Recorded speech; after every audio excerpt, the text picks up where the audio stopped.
Hey, everyone. Hi. Hello. Welcome to another episode of Alice. Hey now. Greg, what are you doing here? Hey, what do you mean? Allison, Where'd you come from, Greg? I came from the world of Childish, and I just want to make sure that your listeners know that you're just as wonderful on the other podcast you do. What if they don't have kids? Don't need them. You don't need them. A lot of our listeners actually tell us they don't have kids. We talk about sex. We talk about all sorts of dirty stuff, Yeah. but also parenting stuff. Yeah, so. Check out Childish. New episodes every Wednesday, wherever you listen to podcasts. Childish, oh shit, maybe I should have got it fixed. Allison Rosen is your new best friend. Allison, with her good times never end. Allison Rosen, doing the wavy pencil dance again. Allison's your new best friend. Hey, everyone. Hi. Hello. Welcome to another episode of Allison Rosen is Your New Best Friend. I'm very excited to bring in my guest. But first, I must catch up with the bad boy of podcasting, a name he gave himself, Tony Thaxton. Hello. Say that part. I know. Sorry. Hi. It feels like I was thinking right as we started. I was like, I know I missed the Monday show this week, and then it feels like I haven't seen you in forever. I know. I was thinking the same. I think it's because, but confusingly, when you say you missed the Monday show, to them, it's actually the Thursday show, because the show comes out on Monday and Thursday, and we record the one that comes out on Thursday on Monday, which is it's sort of like how the podcast recorder is called a Zoom, and the program we use, unrelated, is called Zoom, and it creates endless confusion. Yes, we're going. Allison Rosen is Your New Best Friend, the world's most confusing podcast. Now, see, there you go with your marketing savvy, just like the bad boy of podcasting.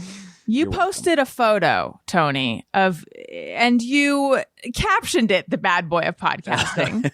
Yes. Of you with like 4 cigarettes, all of them unlit. Uh-huh. Did you never smoke, did you? No, never. Not a day in my life, no. You've never even had a puff of a cigarette?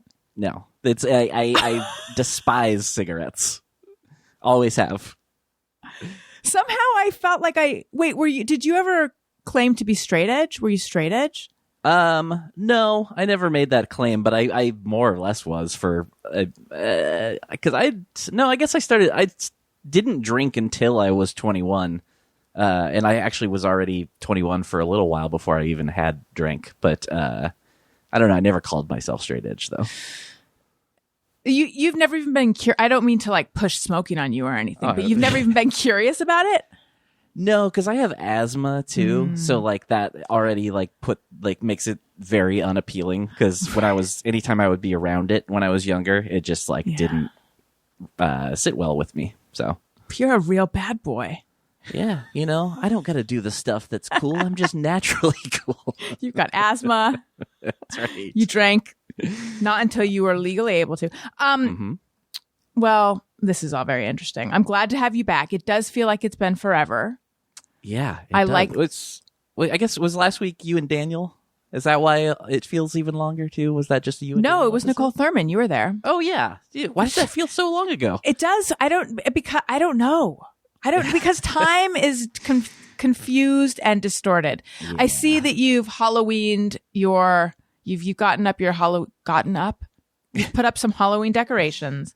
Look, bit, yeah. Full disclosure, before we started, I said I feel discombobulated and I hope it magically goes away when it starts. And thus far, that has not happened. I'm a little scattered and a little all over the place. Is it because I used a different shampoo and conditioner in the shower? A sample of a very popular, I'll just tell you guys, they're not a sponsor, but I got a sample of that Moroccan oil hydrating shampoo and conditioner. And I thought, I'm going to try this because I know everyone's into it. Now, I'm going to let you in on a secret.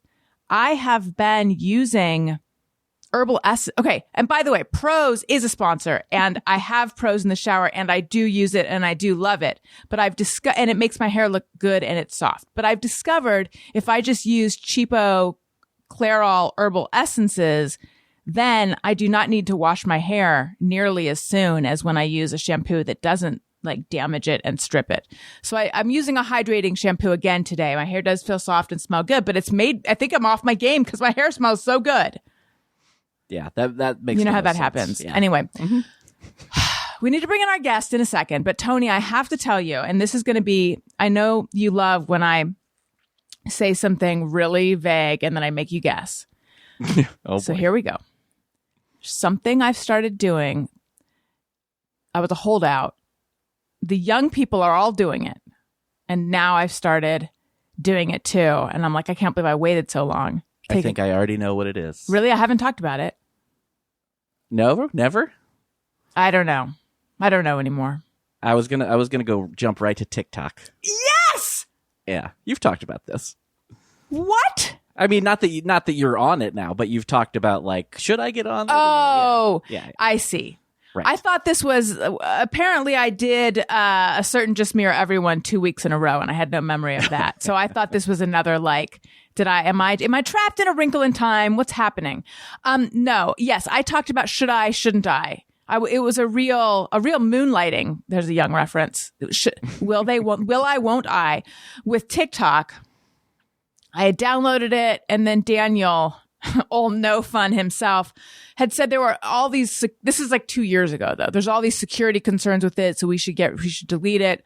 So I deleted it, and then I just couldn't get the wherewithal to get back on.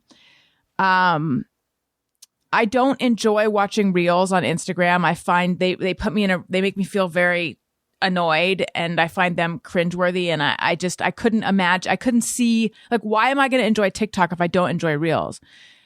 But then I don't know what it was that made me decide, you know what, I'm going to jump in. And I know I sound like every other person on the universe, but I do love it. It is addictive. Wow, those people are creative. And it's like a new crush. Like, I can't wait till I have moments by myself to go back to I don't know how this is like a crush. Oh, it's like a crush in that, like, there's something new and exciting and hopeful in my life. I'm in the honeymoon period of it now. It hasn't destroyed anything. But yesterday I didn't really enjoy the ones as much that I was being given. So I feel like, you know, the more you watch, the more the algorithm gets to know you. Mm-hmm. So I don't know what's happened. I mean, I know this is just my fault somehow, but I feel like I've led the algorithm astray. You're in a pickle. You really. I hope this gets sorted before It's like the holidays. Oh God! Before cuffing season, I really hope so, because it's sort of like I have the Apple News app, and you know, the more you click on a certain type of news story, the more I think gives you that story. Mm-hmm. And so today there was this headline. It was like 17-year-old boy arrested for stabbing death of twin sister, and I was like, I clicked like faster than I could even read it, and then I'm like, what am I doing? Why do I click shit? Like, I click shit like that, like, you know, man serves ex-girlfriend pet Pomeranian. No, that one, that's an old story, but I just remember being like, this is one of the worst things I've ever read. Why am I reading it? So there's something in me that clicks on stuff I don't want more of anyway. So I think I'm doing that to myself with the TikTok algorithm. Well, you're new. You're new still. You're figuring it out. You'll get there. I believe in you. This is like watching my mom try to get her computer set up or something. Only I'm not texting Elliot to ask him questions about stuff where they're like, there is no question. Is that really what happens? When she's trying to set her stuff up, yes. It's just asking me constant questions. And I'm like, I am far from an Apple genius. Oh, sorry. I thought I misunderstood. I thought you were saying she texts Elliot these questions. Oh my God. If Elliot could text back, I think she would. You know what? Oh, I was going to say, you know what, Tony, I think I also forgot to put on deodorant, hence the discombobulation. But no, I did put it on. Is it going to be this kind of show where every single thought where the thought just goes head to mouth, just straight out? I think so. It might be. And you're in a room alone right now. You could have kept that one to yourself. We wouldn't have known. Yeah, I know. It's more of like a sensation. I mean, I know that, which obviously doesn't undermine your point at all. And actually, anyway, I'm gonna here's me, and I'm just gonna move myself off of this, because you know what? There is someone waiting here who I would like to get to know more and to talk to more. She is a writer, a journalist, a podcast host, a mom. You know her from the hit podcast Forever 35 and Matt and Doree's Eggcellent Adventure. She's been on the show twice before with Matt Myra, her husband and co-host on Eggcellent Adventure podcast, and with Kate Spencer of Forever 35. It is damn time that she comes on by herself. And here is her book, Thanks for Waiting, a memoir, the joy and weirdness of being a late bloomer. Please put your hands together for Doree Shafrir. Hello. Hello. How's it going?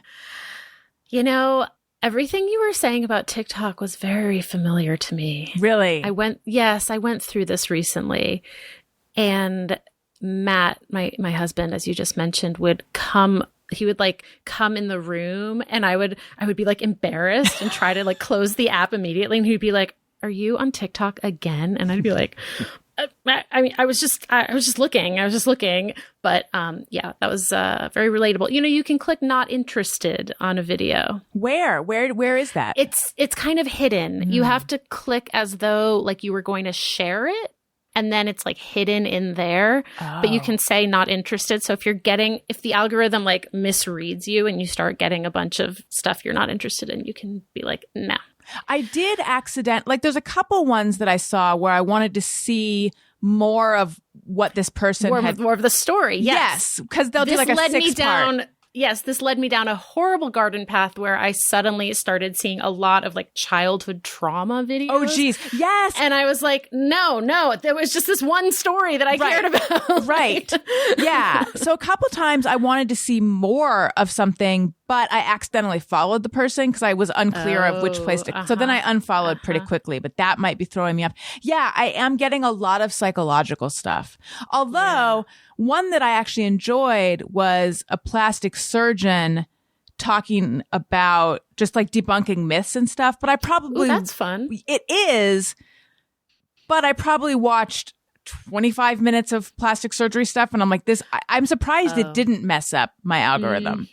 I don't know. Now, when Matt would come in and shame you, is it because TikTok is he anti-TikTok, or is it because like it's not new to him like it was to you? He's not on TikTok. Oh. He has a general feeling that I'm on my phone too much. And you know what? He's not wrong. Mm-hmm. So I think it's more like, just like, why are you on your phone? You know? Yeah. And I'm like, I don't know. We're in a global pandemic. It's been like a year and a half of being at home. Can you just like let me have this thing? I feel that I am on my phone too much. And I've tried plenty of times to be on it less. So it's weird that I'm so excited about this new compulsion I have. I think I just feel like, you know what? It's not like I discovered some new food or some new drug. It's something that's pretty harmless. But of course, that's what you say at the beginning of an addiction. Have you ever been tempted to make a TikTok video? I've had some ideas and then been like, oh, it's just so much work. So yeah, I don't even know how. Yeah, I don't really know how. And I'm also like, I'm old and I'm getting a lot of enjoyment out of just watching and lurking, as we used to say. Yeah. I feel like a TikTok lurker. And I don't really feel the need to be a creator. Because I also feel like that might suck some of the joy of it. Yes. Suck out some of the joy of it for me. Like, I'd be like, how many people have watched my video? Did they like it? You know, all that stuff that kind of comes to consume you. And I don't know. Yeah. Via TikTok. And then I'll move on, because I know that to like the vast majority of people, they discovered this already. So this is ridiculous. Yes. This is ridiculous. Or they have zero interest. Yes. Yeah. Hence giving the people what they want. But this might be relatable. Via TikTok, I discovered that something that I do is not actually, this is very much my show. It's not just me.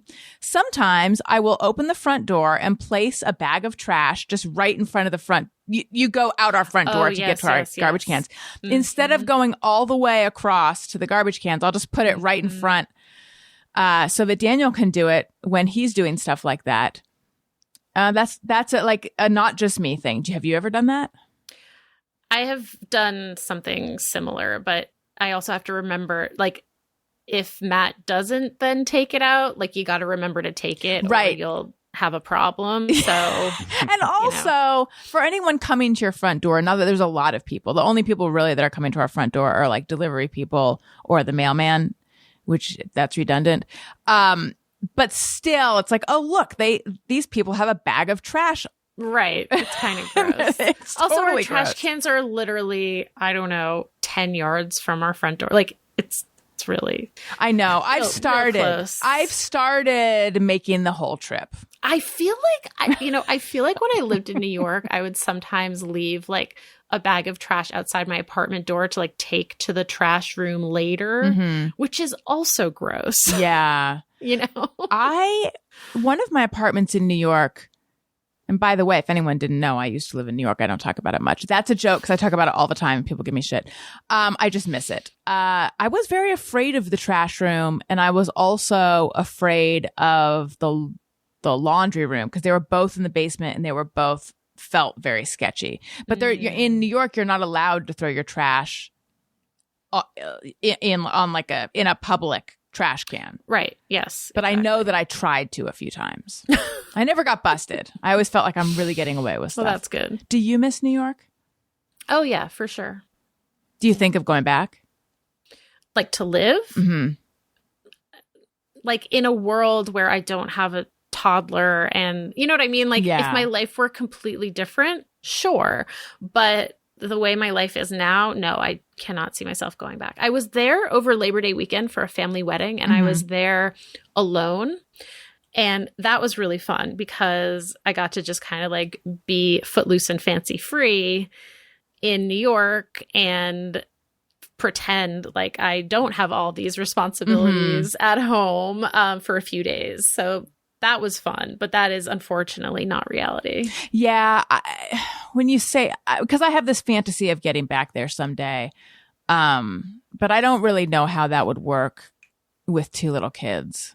Yeah. But then I think like, well, we could be those people who live in a house in New Jersey. That sounds interesting too. Which I feel like what all the people who didn't move out here, they're now in New Jersey, probably 100%. And according to social media, their lives are really cute. They have a very cute situation in New Jersey. Totally. One of my very good friends who moved to New Jersey is very happy there, extremely happy there. So, it's a whole other world out there in New Jersey. Let's talk about the book. Thanks for waiting. Okay, let's do it. Let's do it. So I related intensely to everything. And there's so much to talk about. Can you talk a bit about your feelings about pivoting from journalism to podcasting? Yeah, sure. So I was a journalist for 15 years, I think, thereabouts. And I had started Matt and Doree's Eggcellent Adventure while I was still working at BuzzFeed. That was my last full-time job in journalism. But that was like a side project. And it chronicled our IVF journey, if you will. And it's still going, even though we have a 2.5-year-old, as I mentioned. But that podcast, I was never like, I'm going to do this as my job. It was just sort of like this side thing. But then in 2018, I started Forever 35 with my friend Kate. And that became like pretty popular right away. And we started making money from it. And I was like, you know what? I don't want to be a journalist anymore. Like I feel kind of done. And I was like, could I be a podcaster ? And then I was able to do it. And I think one of the reasons I was sort of, disillusioned with journalism at the time was, if you recall, the beginning of 2018, Donald Trump had been in office for about a year, and we were not allowed to like be political, quote unquote, at all. Like you as someone who worked at BuzzFeed. Who was a journalist and worked in media. And a lot of, I would say most news organizations have similar policies because you're supposed to be objective. And I was just like, what? But like, there's nothing objective about like, am I pro putting children in cages or am I anti? You know what I mean? Like, Right. There just seemed like so many things where I was like, this is not a question of like objectivity. This is a question of like human decency. And the moral clarity just seemed pretty obvious to me. And I was getting like very frustrated that I couldn't express any of that like publicly. And so, But why? Was it just a holdover of journalists are supposed to be impartial? Was it that you could lose sponsors? Was like, what was the thinking behind that rule? it was the impartial. It was journalists are supposed to be objective. Journalists are not supposed to, express these opinions Right. publicly because then bias could be perceived in their work. Which I think to some people who are definitely on TikTok, that would sound like, what? I don't even know that world, because journalism Totally. has switched so much to, opinion everywhere. Totally. And, it also led to me just sort of questioning the whole notion of objectivity. Like who decides what is objective? And so Right. that was kind of swirling in my brain. And I was also just burnt out on journalism anyway, and felt like the industry as a whole was not a healthy industry. And the places, like I'd been at BuzzFeed for 6 years at that point, and I felt like it's time for me to get another job. But I was like, where would I go? Like anywhere that I would have wanted to go had either like shut down or, like wasn't hiring, or, various things, because the industry is kind of effed. And so all of these things were happening, and I was 40, I just turned 40, and I was kind of like, if not now, when? So yeah, so that was kind of the motivation behind it. And I can sincerely say, like, I've never looked back. Like, it's been only positive. For me, the journalism dream was, because I started writing young. I was freelancing for a lot of big places.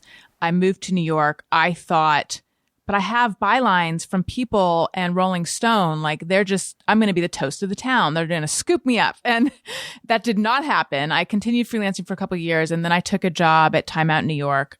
I was also, I forget if I had been given, I was also talking to Entertainment Weekly, but they were on a much slower timeline, and they were going to give me an edit test, but like they had sort of given me they had laid out what the timeline was going to be. But meanwhile, I had this offer from Time Out New York, and Entertainment Weekly was, and I think you talk about this in your book, like the prestige of certain magazines. Entertainment Weekly was much more like the kind of building I wanted to be in, the kind of magazine, like all the trappings versus, did you ever go to the Time Out New York office? I didn't. It was on 36th and 9th or 10th. I mean, it was a nice office. That's right by where the Daily News office that I write about in the book. Yes, that is a very depressing, or it was. Pre-Hudson Yards. That was a very depressing part of New York City. I had been to that building, and I totally related to how just it is. It just feels like, does wind even blow? I mean, it's windy, but just like there's the energy of everywhere else in the city, you don't feel it all the way over there. Totally. But I ended up taking that job. What was my point was, and I never had as much of a dramatic, like, I'm walking away from journalism, but it sort of happened organically. But my dream was, I will write cover stories for Vanity Fair and for Rolling Stone. And I have these moments where I'm like, oh, I guess I'm not gonna, like, my life's not, I guess I let that go. And you said some sort of similar things in here of like, are you ready to remind me what your dream was, journalism wise? I mean, I also had that dream, right? Because I think, we're basically the same age. And I think for people of our generation, when we were growing up and when we were in college and even right after college, like working for one of those legacy print publications like Vanity Fair, like Rolling Stone, New Yorker. writing stories for them. Yeah, the New Yorker, like that was the dream. That was the pinnacle of, you know, of media. If you wanted to go into magazines, like if you wanted to go into newspapers and you wanted to work for the New York Times or the Right. Washington Post or the Wall Street Journal, there were like very specific things that people wanted. And I definitely like bought into that. And then I think I gradually grew as I grew like more disillusioned kind of with the industry, but also like understood that different types of media were emerging that would allow me to like tell stories in different ways and to different audiences than like a Vanity Fair cover story. Right. Which speaks to a very specific audience that I now don't really care about. Yeah. And also, like, that kind of stuff is, for me, and maybe this is just something I tell myself, but I think it's ego based. It's, I want to be the totally. person that someone thinks, like, that has been something I've had to reckon with. This is going to sound ridiculous to people because they're like, yeah, duh. But I'm like, I'm not part of the cultural conversation in that way that I wanted to be at one point. Like, they're not like, we need someone to interview so-and-so, get Allison Rosen. And that's what I wanted at one point. I probably Yes. still want it if I'm being fully honest, you know, but Right. in a different way. Right. Doree, you've written, so you have tons of journalism experience. You also wrote a novel, Startup, which I enjoyed so much. And then you. this is, if I'm right, thanks for waiting, is your first memoir. What was your experience writing it like compared to the other kinds of writing and just in general? It was the hardest thing I've ever done. It was not gonna lie, it was grueling. I completely underestimated the like mental toll that it would take on me. I sold it on a proposal as a book of essays. And I was like, I've been writing essays for years. Like, this will be no sweat. I can just throw this together. Not the case. And then about a year in, when I was like really struggling and I was like, I don't know if this book is ever going to get written. I ended up working with an outside editor who was like, I don't think this is a book of essays. I think this is a memoir. So I completely reworked it and restructured it. And I obviously talked to my editor at Ballantine about this. And she was like, yeah, sure, sounds good. And then turned it into her. And then we went through like 3 or 4 rounds of revisions. But like one thing that I hadn't like quite reckoned with before I wrote the book was when you sell a memoir, you have to like you have to relive all of these kind of painful parts of your past, like over and over and over again. Like you're writing them, you're rewriting them, they're getting edited. Your editor's saying, I need you to be more vulnerable here. And I'm like, I'm bearing my soul. So that was hard. That was really hard. What was the hardest part to write? You know, I think it was actually some of the earlier stuff because we had been doing the Eggcellent Adventure podcast, I kind of felt like a lot of my infertility stuff was like already out there. I'd already talked about it. I'd already kind of processed it. So that was hard. But I had never like really talked about my experiences like dating in New York and how traumatic like some of that stuff was. And having to like relive that was tough. And also like writing about early motherhood was also hard because that was still like relatively new when I was writing it. Like Henry, my son, was only like a year old when I was reworking this. And so accessing like the feelings I had had a few months earlier, those feelings were still pretty new. So that was also tough. When you sold it as a book of essays, was that a book of essays about being a late bloomer? Yes. So that was always the theme. Have you always felt like a late bloomer? I think I did socially. I always felt awkward and like I didn't really fit in, like all these kind of classic smart girl tropes that, you know, were very popular in popular culture in like the 90s. I really identified with a lot of those girls, like Angela Chase in My So-Called Life, and Veronica Sawyer and Heathers, and you know, this sort of archetype. Harriet the Spy, who you mentioned. Harriet the Spy, yes. And so I think I always felt socially that I was a little like out of step with my peers, and like lost my virginity in like late, quote unquote, to me. Like I was just like, oh my God, I'm so late. Like everything felt late to me. And of course now in retrospect, I'm like, this was all like self-imposed, like no one cares. Yeah. But I didn't like realize that at the time. You know, I was the same way. I always, sometimes I look at my life now and I think it's crazy to me that I'm married with kids. Like it all worked. Not that this should be everyone's goal, but it always was something that I wanted. Like it worked out. This thing that I like, sounds so stupid, but like every time I, you know, if I ever made a wish, like threw a coin, it was always somehow related to like some guy or some this or some that. And it's like, so I was so sure that I just wasn't ever going to find someone to love me. And yet everything did kind of work out. And I wonder why we put such pressure on ourselves. Is it do you think it's just because we're social animals? Yeah, I think that's part of it. I mean, I think also like wanting human companionship is not like a bad thing. Like it's not bad to want to be loved and be in love, and it's not bad to want to be in a relationship and like want to find your person. You know, I talk about this in the book a little bit, but I think women especially often get framed as like desperate or needy when they say things like, I just really want to meet someone. But like, why is that bad? Like, you know, I think that is a totally normal human feeling.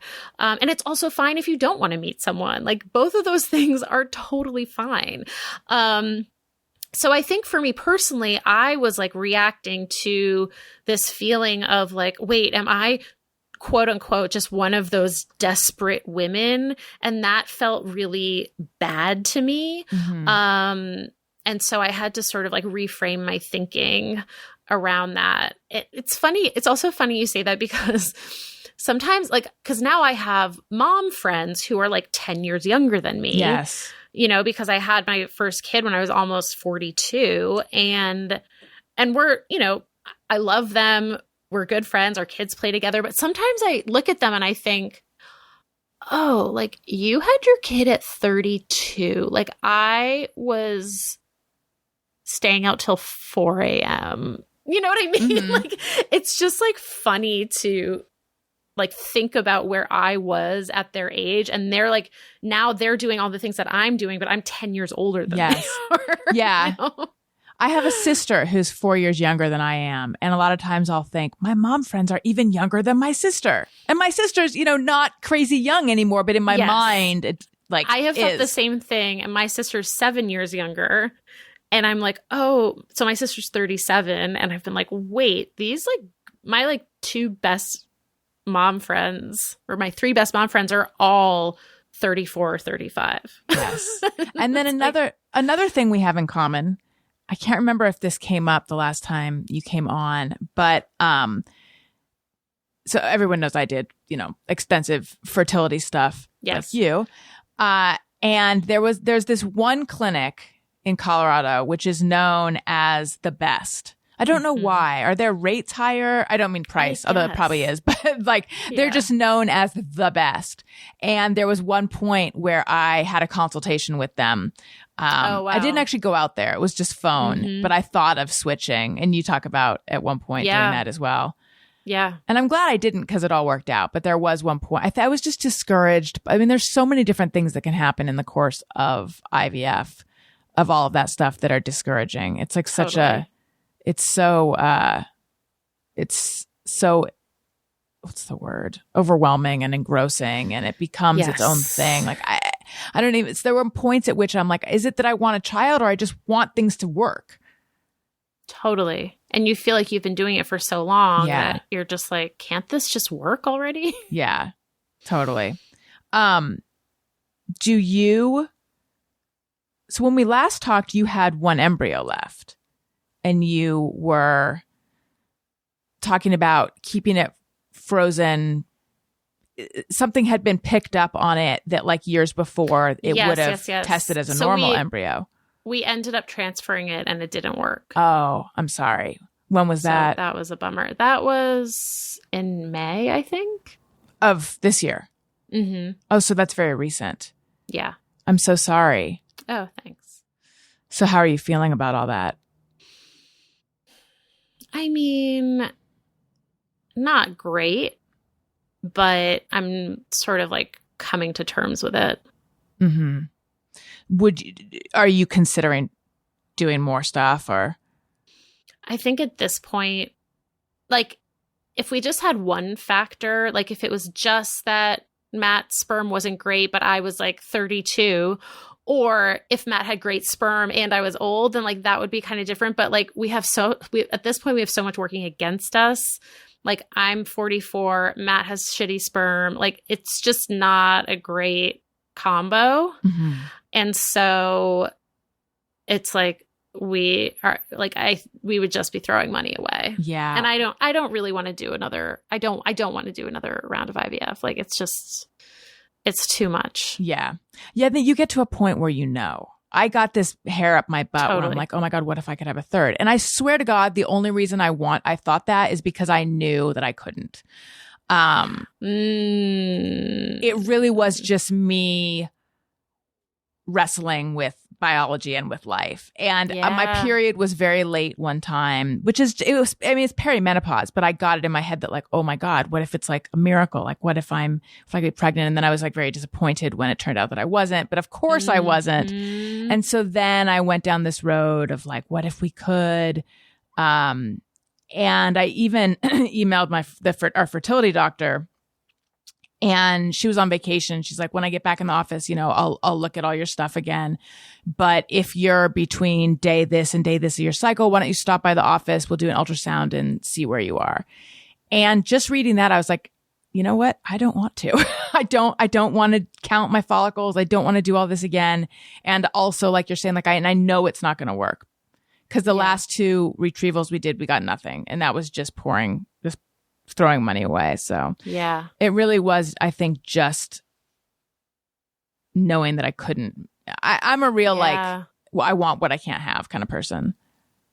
Are you, or are you pretty accepting? No, I mean, that is really what you just said is like very relatable. And I think when it comes to fertility stuff, it can feel very frustrating.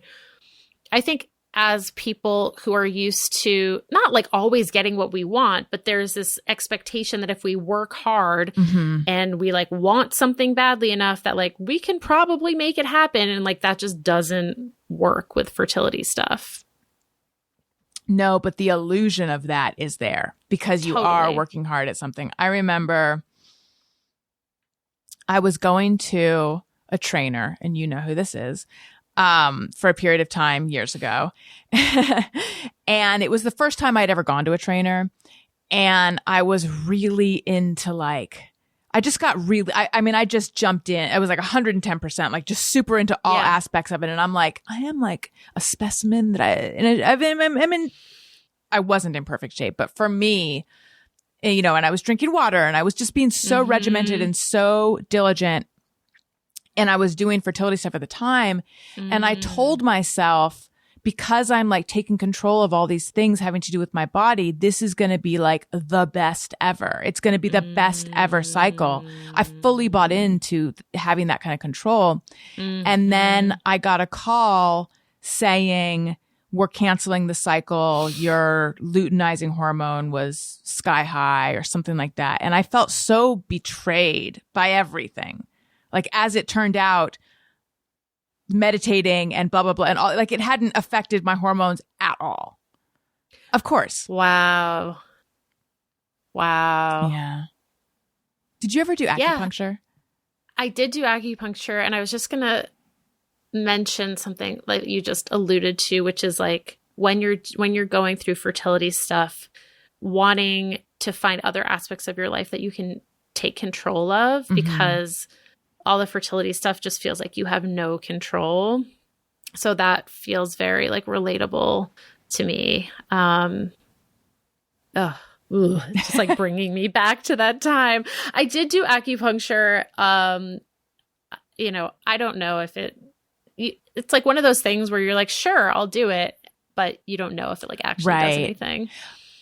I remember asking my doctor, is there anything I can do that, because a lot of stuff I would mention, she would say like, it's not gonna, you know, because I remember hearing like, I don't know if you did this, but there's a whole school of thought that's like, you shouldn't use any plastic because plastic is an endocrine interrupter, and you should switch everything to glass, and you shouldn't wear nail polish and all this stuff. And she's like, no, it's fine. You can wear nail polish. But she said the one thing, she's like, Botox is bad for fertility stuff, or maybe for getting pregnant or whatever. And there is some evidence that acupuncture can help. I never did it, but I thought that was interesting. That is interesting. Speaking of things that I think do help, definitely with everything in your life, you guys know I'm a big fan of therapy. I've been in therapy for years. It has helped me so much. And I advise therapy for anyone who's open to it. The way I see it is like, before therapy, imagine like an old school set of files with a bunch of papers, and the papers were just strewn about, and therapy just helps kind of like put the papers in the right files, gets everything, you know, just a little more in order. And it makes you feel better. Going to therapy is just like a lot of things we do. We get our car tuned to prevent bigger issues down the road. We get annual checkups. We do chores to avoid messes. Going to therapy is it's like routine maintenance for your mental and emotional wellness to prevent bigger issues down the road. And BetterHelp has helped so many people. It's hard to get in with a traditional therapist during the pandemic. They have crazy long wait lists. So I have 2 friends who are doing BetterHelp, and they have been helped so much. One friend didn't love the therapist that she was matched with first, but with BetterHelp, you can change as many times as you want. You can change therapists. There's no extra charge. So she liked that therapist, but she felt like there might be a better match. Asked for a different therapist, and they set her up with someone, and she's still with that person. And then my other friend loved the therapist he was matched with right away. And BetterHelp is customized online therapy that offers video, phone, and even live chat sessions with your therapist. So you don't have to see anyone on camera if you don't want to. It's much more affordable than in-person therapy, and you can start communicating with your therapist in under 48 hours. Why invest in everything else and not your mind? This podcast is sponsored by BetterHelp, and Allison Rosen, your new best friend listeners get 10% off their first month at betterhelp.com/bestfriend. That's BetterHelp, BetterHelp.com/bestfriend. Again, betterhelp.com/bestfriend. I also want to tell you guys about Rothy's. Rothy's are amazing. You can wear them out of the box. You don't get blisters. They are probably the most comfortable shoe you will ever own. And what makes them so comfortable the minute you put them on is their unique seamless design. People get one pair and then they instantly want to start collecting them. And so Rothy's keeps coming out with new designs and they sell out. So if you see something you like, grab it. They also have all these different silhouettes. Right now I am choosing between, I can't decide whether to get the driver or the loafer, but I think I've decided on the driver in navy. So if I log on and it's sold out because you guys bought it, you're going to have to send me your shoes.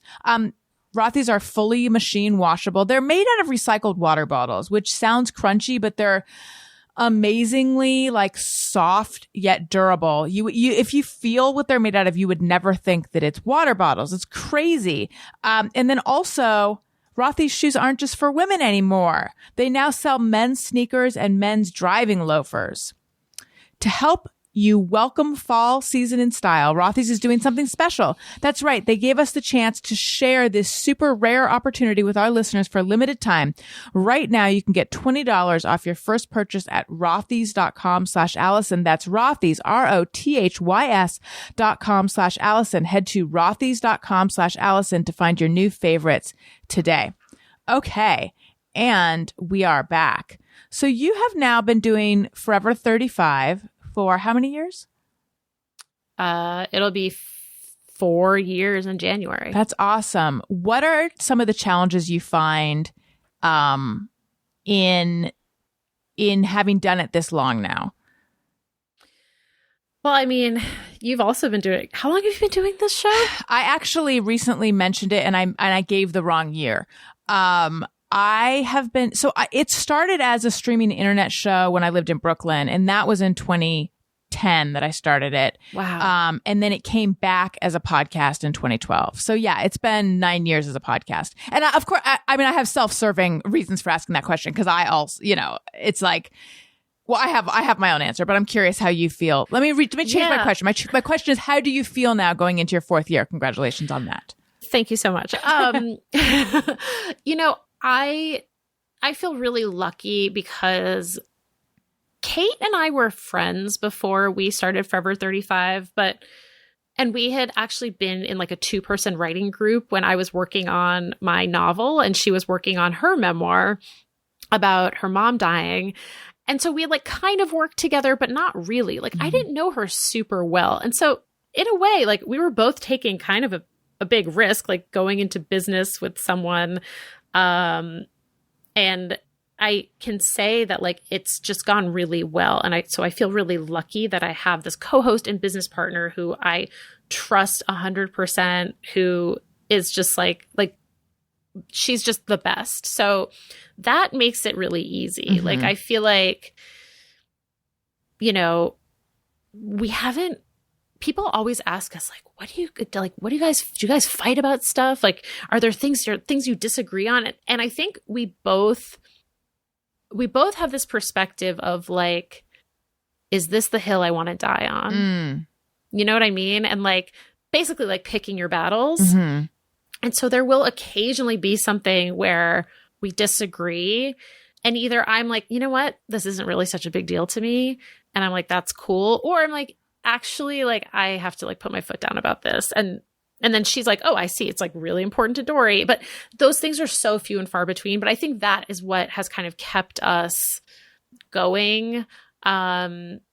That we manage our like when disagreements do come up, we're able to kind of manage them. So sorry, this is like a very roundabout, long-winded answer. That's okay. But now we do 3 episodes a week. So that's right. It's like a lot of content. When did you start doing a 3rd one?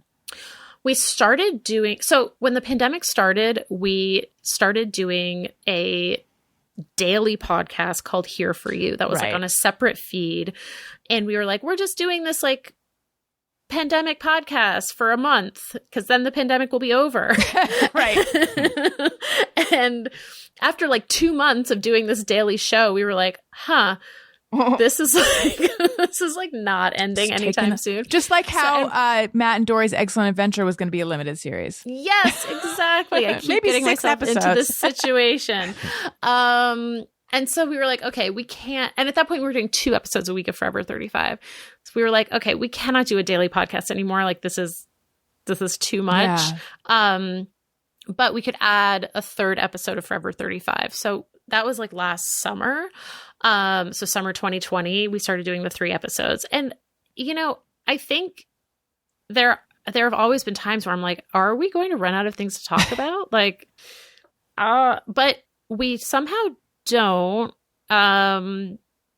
Like I still love all the guests that we talked to. I mean, you've been on the show. Like, I think it's just, it still feels fun and it still feels interesting and I still enjoy it and learn new things from it. And so as someone who I feel like has had a little bit of like career ADD, like, like I feel like I sometimes get bored of things like pretty quickly. And then I'm like, let's do something else. I'm not bored of it yet. So I don't know. Eggcellent Adventure is kind of a different thing though. Like I feel like that podcast, like, I don't want to say it's like reached its natural end, but like it does sort of feel like, well, we were talking about our infertility journey, and like now it kind of feels like I think that part of our journey is like pretty much over. And so it's like, are we a parenting podcast? Well, no, not really. Right. People still write into us about infertility stuff. And so I want us to be a resource for that community. But I don't know, that I feel like that show will end before Forever 35. How does Matt feel about that? Matt, I feel like wants to keep it going more than I do. Not that I don't want to keep it going, but I'm sort of like, well, when does it end? Like, right. And then like, what is it? Because it's not the same thing that it was when we started. And like, maybe that's fine, but like, I don't know. I have these sort of like existential questions about it that I think he doesn't really. Right. So I don't know. So I'm still, I don't like hate it. So I'm still, I'm still doing it with him. I just occasionally am like, Yeah. So I don't know. What about you? What do I think are the challenges of having done it for this long? I think you get more attention as a podcast when you're new. Yes. So totally. trying to, and I don't try to, but I feel like I should, like trying to get people to get press or to get, that kind of attention. It's like, well, I've been around for a long time at this point, Yep. So I feel like it's got to really be like breaking. I got to be breaking some news or something on the show to get some kind of attention. That I do feel burnout, but I don't know if that's a pandemic thing or if that's a my show thing. I suspect it's more pandemic because it seems like everyone is feeling burnout right now. I was just reading an advice column about someone had written in about this, and the advice was basically like, we're in a pandemic. Like, so many people are feeling this way, and it's like maybe not the time to make like these huge life changes necessarily. Although certainly people have made huge life changes, but it is hard to say. I mean, I also know people who made huge life changes who were like, oh, fuck, that was a mistake. I know people who moved places and are not loving it. Yeah. Same. So I don't know. It's interesting. I've seen, it was probably on TikTok, but I've seen like, here's why you feel so terrible right now. Like, here's why this point of the pandemic is making everyone feel awful. This specific period. Which is basically the argument that like, our surge capacity we're beyond that. Like, as humans, we have the ability to sort of live in an emergency state for a period of time, but this kept going and we don't know, and we don't know what's on the other side of it or how long it's going to go. So I read that and then I think, well, I guess I'm lucky then because I don't feel awful. Yeah. I'm tired of it, but I'm not at a breaking point. How are you doing? Yes. Yeah, that's so interesting. That is also kind of how I feel. And this also just like this sense of resignation of just like, well, I guess this is our lives now. Like my life where my like 2.5-year-old wears a mask and I have to, worry about getting on a plane to see my family. And I don't know, just like all this. It's weird. It's weird how that has become just like second. Like, I don't even think it's weird anymore to like, think about that, or that I don't eat at restaurants. Like, I don't eat inside at restaurants anymore. Like, oh, I guess it's just not a thing we do anymore. Like, it's just, I don't know. So I really feel that. And it's funny because I feel like over the summer we had this like brief glimpse of like what life on the other side could look like, and then that was like cruelly taken away from us. And that, I mean, that like month or 3 weeks, like it was such a short window. But that was like everyone, I did feel like this like big cloud had been lifted and people just felt happier. And maybe that is also why we all feel so shitty now, because like we saw that it could be better. And now we're like, oh, fuck. Yeah. This is a roundabout story, but I used to play in a band, and our drummer really wanted to like make it happen, was upset if we weren't flyering enough and things like that. And I was like, I don't want to pass out flyers. I hate this part of it. But anyway, the explanation was for why he was like, so like, we got to make this happen was, that he had been in a band that had like almost been famous before. So like, you don't understand. He tasted it. And what made me think of that was like, yeah, he had tasted it. This is like 20 years ago, you know? Yeah. For that brief period of time over the summer, we tasted it. We tasted the freedom again. We tasted it. And now we have to go back. That's so true. Are you recording in person currently? No. Did you for that little bit of time? No, but only because Kate went to the East Coast for like 6 weeks this summer. Maybe even longer. So she was gone. Okay. So we had always been planning on recording remotely anyway. But we were starting to talk about recording in person. Yeah. And then by the time she got back, everything was like shutting down again. And so we were just like, oh, I guess. And then we were kind of like, you know, we record on Riverside, which is like a did you ever use like Zencaster? Or I know it, but I never used it myself. So Riverside is basically the same thing, where it makes it really easy to record remotely. And we've just kind of been like, well, it's also like kind of nice to not have to like drive anywhere. Yeah. You know? So I don't actually know when we're going to start recording in person again, which is weird. Like at this point, we've almost been recording remotely for as long as we were recording in person. That's crazy.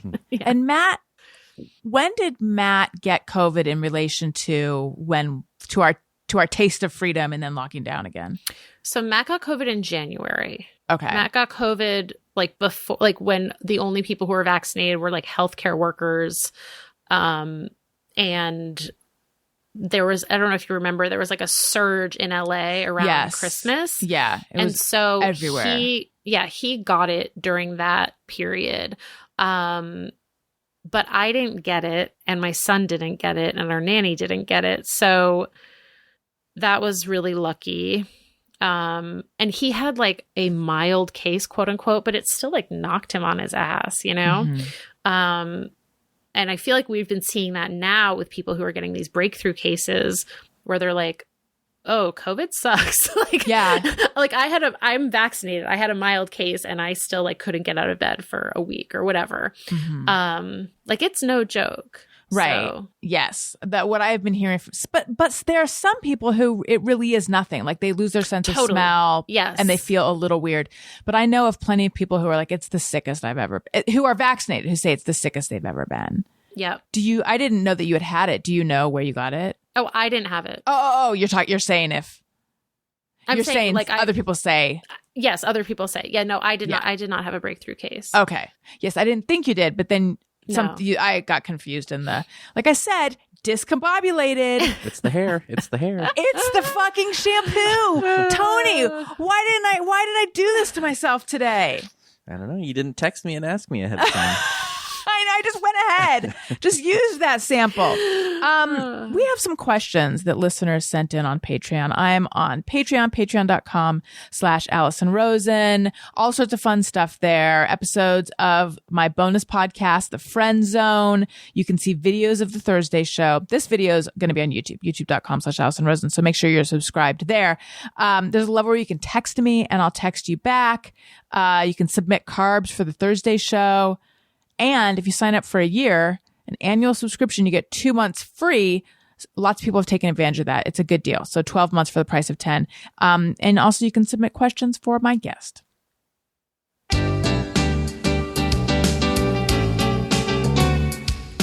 When we ask, they send them in. They're wondering how you have been. So thanks so much for answering these questions from our fans. All right. right. Alyssa Van Dyke says, trying to get pregnant at 41. Any advice for an older mom? And then she added, wait, I'm 42, trying to get pregnant at 42.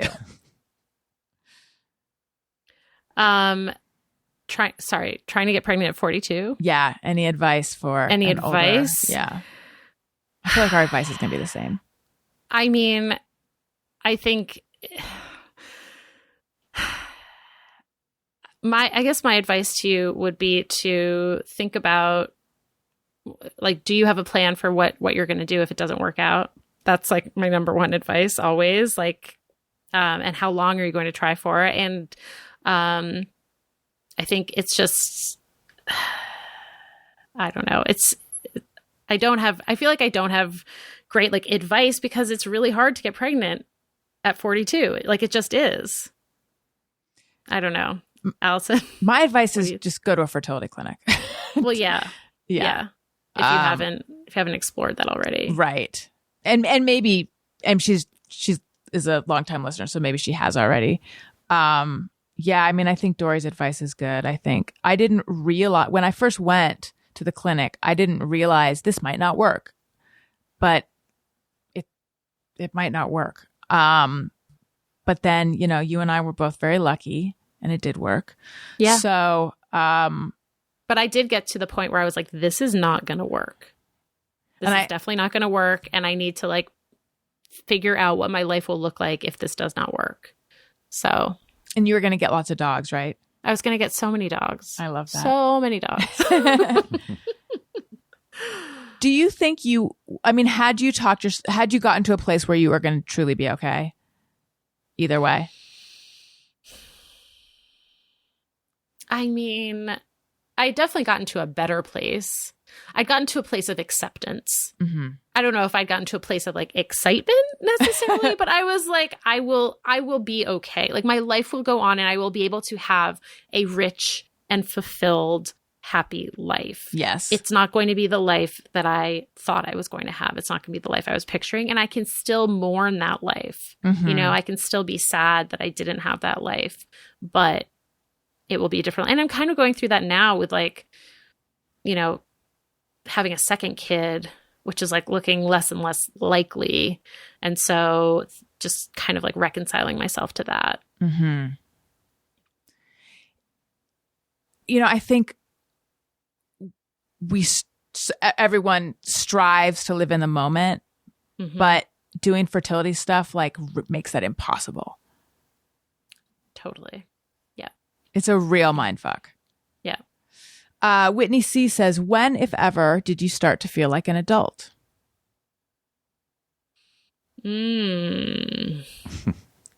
Interesting question. I actually do think it was when I had a kid. Mm-hmm. And like, I know that that's different for everyone. And some people feel like adults much earlier than that. And some people never feel like adults. And some people obviously feel like adults without children. Like you don't have to have a child to feel like an adult. But for me personally, to have that huge responsibility of a child, I was like, oh, okay, this is not just about me anymore. You Right. know? So yeah, I think that was probably when. Yeah, it's weird. For so long, I didn't. And now I do. And I was actually just trying to think. I was trying to remember recently, like, what shifted. And maybe it was just having kids. Because I can't pinpoint it. But it just, for me, it feels like it was kind of a gradual thing. Mm-hmm. All right. So let's do just me or everyone. Sometimes I ponder on something I have thought or done. Is it just me or everyone? All right. Doree, do you have a just me or everyone? Okay, I do. Let's hear it. Do you keep voicemails in your phone that you have not listened to and you just don't delete them? Yes. But I also keep ones that I have listened to. I have Yeah, ones going same. back to like 2011. Oh, me It's too. Yeah. Crazy. But yes, sometimes I will, like, I know the gist because I read the transcription Right. But my mailbox fills up a lot, and so then I have to just get rid of ones if they're not important. Which, by the way, none of them that I'm keeping are. I have weird reasons for keeping so many of them. Exactly. But yeah, I like. What's an example of one that you'll keep but haven't listened to? Okay, well let's open up my Let's look. voicemail and just look at one. Okay, so I'm gonna scroll back. Okay, I have my grandparents who are both dead. I have an unlistened voicemail from them from 2012. Oh. Well, how come you haven't listened to it? I don't know. I don't know. Now I feel like now I'm like superstitious about listening to it or something. It could. I don't know. But That's weird, right? Well, I mean, but what bad outcome could happen? I think I feel guilty that like I didn't call them enough. That makes sense. You know? And so I'm like, oh, this voicemail is probably just gonna like make me feel bad that like I didn't call them enough when they were still alive. It is weird how difficult it is to listen to a voicemail. Like actually when I'm in the course of listening to it, it's not hard, but I have this hesitation about listening to stuff. I also have, I don't know if you have this. Oftentimes I will need to re-listen to an episode to find a promo clip or just for whatever reason. And like, I never want to go back and listen. And then I don't know what I'm afraid of feeling. Do you have that? Right? Yes, totally. And that, what am I afraid of feeling is like such a good way of putting it. Yeah. And I guess the answer for my grandparents is guilt, apparently. It's always some sort of like guilt or shame or obligation or Tony, do you have this? Or are you normal? Which part? The not deleting or just the hesitation. Well, I was asking. I guess it's not deleting and also not listening to. Yeah, the hesitation to. What's your voicemail discipline? And then also, do you hesitate at all to listen to your podcast? Well, I have to listen to my podcast for editing because it's all scripted, and so like if I read up or if I screw up a line, I have to edit. But so yeah, and I've gotten to where that is like. I'm so used to it, I don't even think about it. Mm-hmm. And again, it's like pre-written, so it's not, I'm not like, oh, I shouldn't have said that. But as far as the voicemail thing, I don't usually listen to them because I'll usually just see the, like, when I go to click on it, then I'll see the little, the written transcription. Yeah. And I'll usually only listen if there's like something about it that doesn't make any sense because the transcription's crazy. So I'll listen to them then. And I usually don't delete them either. I'll delete ones that are like robocalls. Mm-hmm. Like I'll have, I have about 700 last warnings for my extended warranty about to expire. I get a voicemail, at least one of those every day, I think. Yes. So I'll delete those, but that's about it. Yeah. Yeah. I think a lot of people have this hesitation to listen to voicemails. It's weird. Yes, for sure. I think I'm also afraid of the like something about the voicemail is like I'm going to listen to it and then be like, oh shit, I was supposed to be there 45 minutes ago or something, which is like not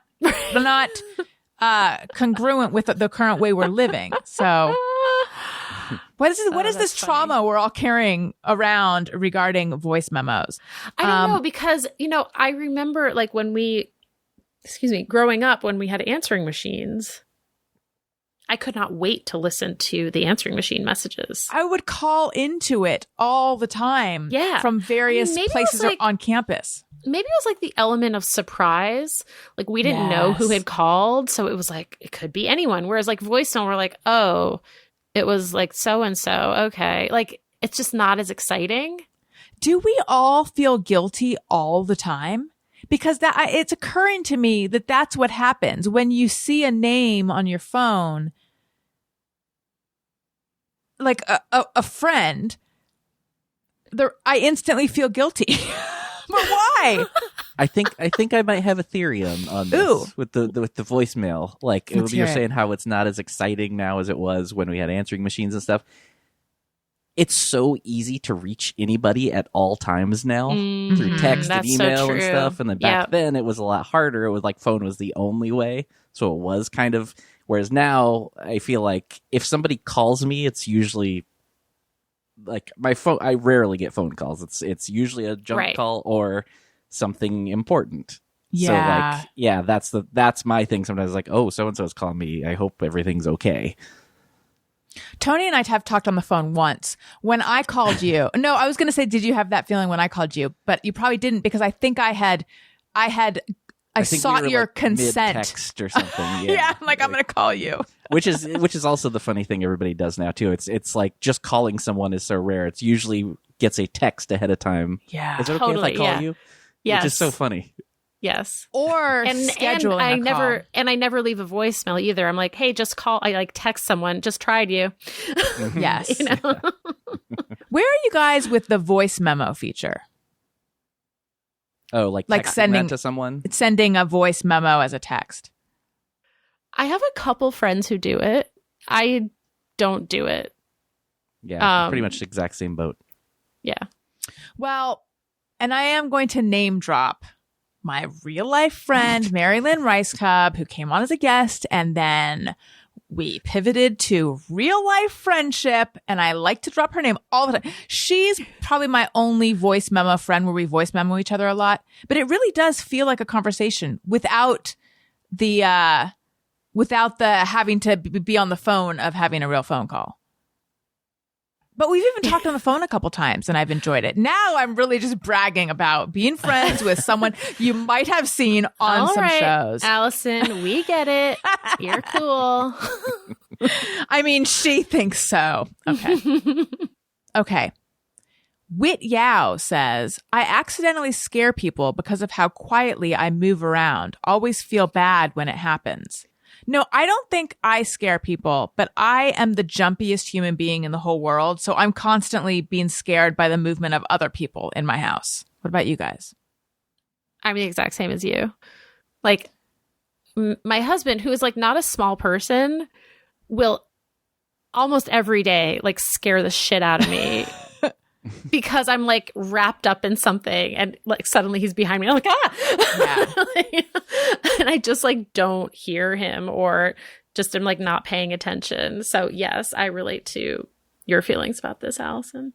Let's see here. Eric says, even though I don't consider myself a superstitious person, there are some superstitious activities I can't help but always remember and avoid. For example, I'd never put a pair of shoes on a table lest it bring about bad luck. See, I didn't even know that was bad luck. And I also am not a superstitious.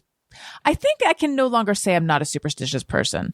I don't believe in anything. And yet, if someone opens an umbrella indoors, I'm like, what are you doing? Like my mom, umbrella shopping with her is the most stressful because she has to give.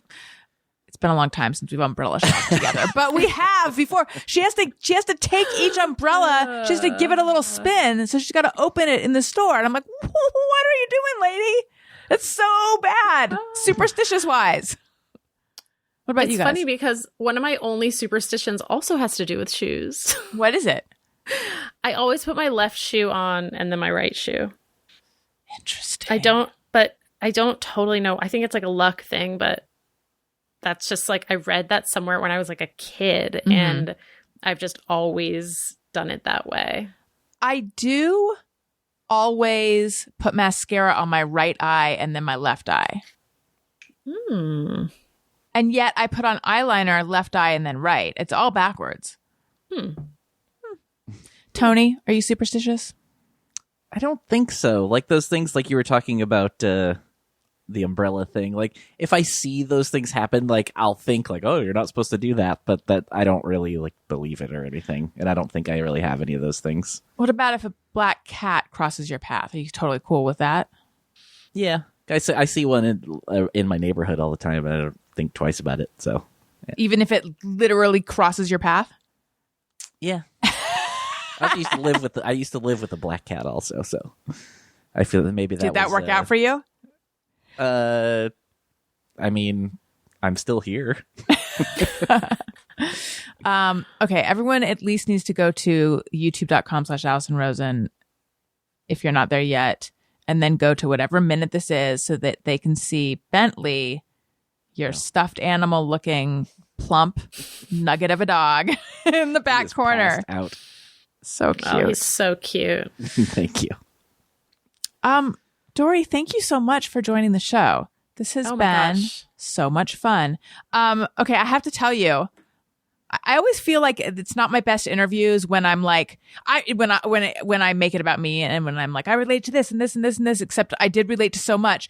But in the interest of telling you all the things I related to, I must tell you this part. So in 2015 or 16, I wrote a proposal for a book. It was about my IVF journey. And at that point, I didn't know yet if I hadn't done a retrieval yet. It was about all the stuff before that. And I remember the proposal was like, so either this could happen or this could happen. And I felt really good about that. And my agent too, like we both felt like it was a really strong proposal. And I remember sending it out and being like, here it comes, like and then it did not sell. We were both pretty surprised by that, but it's funny. I go back and I read it now and I'm like, I see some problems with it, but the general feedback was like, we like her writing, but we don't think this is going to sell. So I recast it as a book about being a late bloomer. And then I got pregnant and then I never did anything with it. But I was also working on a book about, and in fact, in my drafts, it's still called Late Bloomer. Oh my gosh. I didn't, it was going to be called, I'm on my way. That was like a working title. So anyway, like I said, I relate so much to all of this. Everyone go out and get Thanks for Waiting and also get Startup. I feel like on Amazon, you can probably just click something and get both of them. Oh, together, yeah. One of right? those, like, people often buy these together. Yes. Yes. Tell everyone where they can find you, what they should look for. So I'm on Instagram at Doree, Doree. I'm on Twitter at Doree, Doree. My website is Doree-Shafrir, SHAFRIR.com. And you can listen to Forever 35 and Matt and Doree's Excellent Adventure wherever you get your podcast. Did you get on Twitter early? Because to be able to lock down just your first name. So, well, first of all, I have a pretty unusual first name and it's spelled in an unusual way. But I did not have my name for a very long time. My Twitter handle was Doree Shafrir. And then when I worked at BuzzFeed, there was like someone at BuzzFeed who was like in charge of like getting people verified and like all this stuff. Oh, wow. And they noticed that the person who had at Doree wasn't active. Like she never tweeted. And somehow they like got the account from her and gave it to me. So that's how I got at Doree on Twitter. But I was pretty early on Instagram. That's how I got Doree on Instagram. Wow, I wonder what they did. It sounds like they did it in like in the dark of night. I know. I think it was something where like if you were verified and the account you wanted like hadn't been active in X amount of time, they would be like, well, guess this person's not active, and then like take the account from them. Yeah. Which like, probably kind of effed up, but what are you gonna do?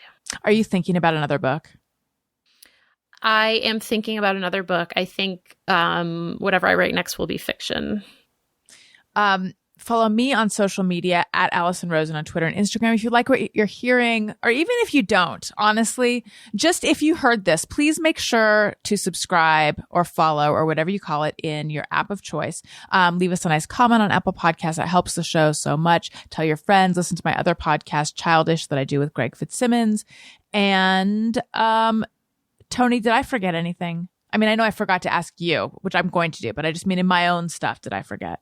I think you got. I think I got did everything. You mentioned Patreon a bunch earlier. So I did. I think you're covered. Thank you, Tony. What about you?